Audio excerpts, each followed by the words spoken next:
শেখ হাসিনার বিচারের নামে বাংলাদেশে সার্কাস চলছে, নাটক চলছে।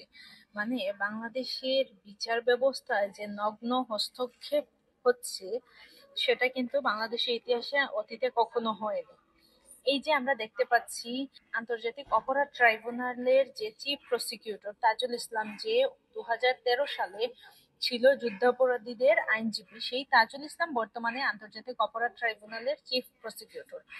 সে বলেছে যে শেখ হাসিনার নির্দেশে নাকি মেট্রো রেলে আগুন দেওয়া হয়েছে, বিটিভি ভবনে ভাঙচুর করা হয়েছে, আগুন দেওয়া হয়েছে, এবং সেতু ভবন, এগুলোতে শেখ হাসিনার নির্দেশেই আগুন দেওয়া হয়েছে, ভাঙচুর করা হয়েছে।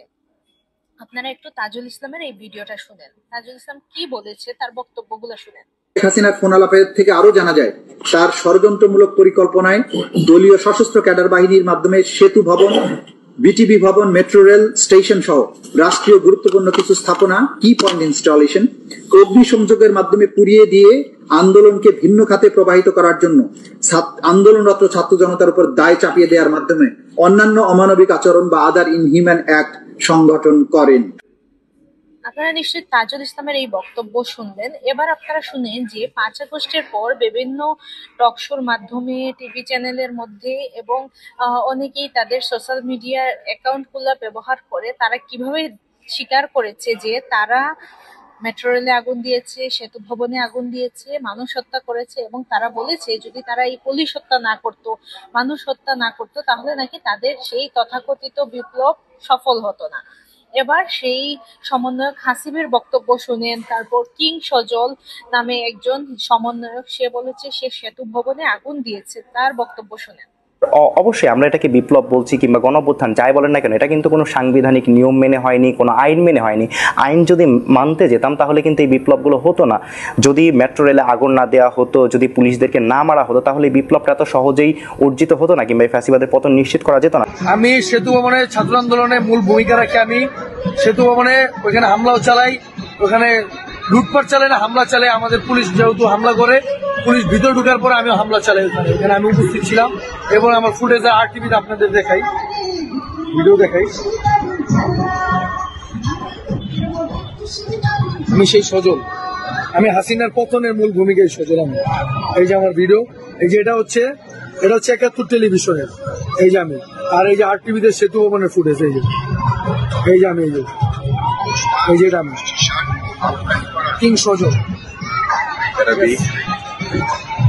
নিশ্চয়ই আপনারা দুইটা বক্তব্য শুনেছেন।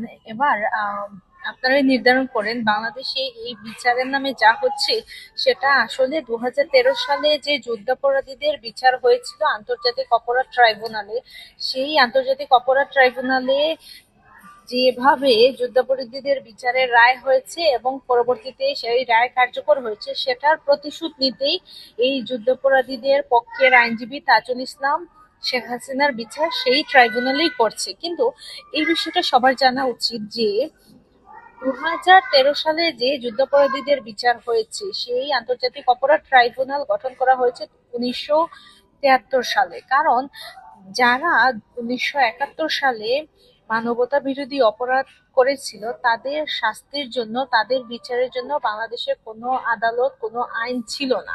কারণ ওই সময় আমাদের সংবিধান গঠন করা হয়েছে 1972 সালে, কিন্তু তাদের বিচারের জন্য কোনো সুস্পষ্ট আইন ছিল না।